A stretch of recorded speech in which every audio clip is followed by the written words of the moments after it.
عزیز، هموطن بسیار مهربان ما که امروز در گرد همایی تشریف آوردن، ایشان پرسشی داریم به ارتباط گرد همایی امروز و سخنشان یا حرفشان یا هدفشان از اشتراک در این گرد همایی.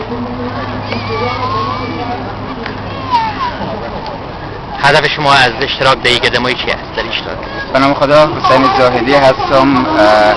امروز مثل تمام هموطنان خود متصل انزجار از پاکستان داریم، از عملکرد پاکستان داریم نسبت به افغانستان و دهه هاست، سال هاست که ما درد و رنج تحمیل میکنیم با دخالت های پاکستان.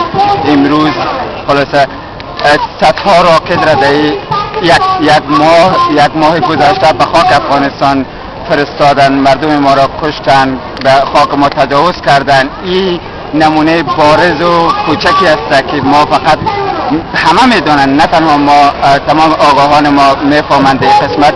با ما خاطر آمدیم اینجا که اما انزجار و درد خود فریاد بکنیم و با این مشت‌های گره کرده، دردهایی که در گلوی ما جمع شده است فریادش بکنیم و به جهانیان و به دولت کانادا بفهمانیم که ما مردم صلح جوستیم و این پاکستان است و این ISI است که دخالت میکنه و باعث ناامنی در منطقه در جهان شده.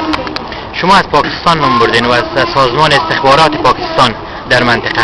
آیا پاکستان یگانه کشور است که دخل است در این مسئله؟ بیشتر تحلیلات امیر رقم است. ممکن است کشورهای دیگری هم باشند مثل ایران و ایران هم هست، چرا که نه؟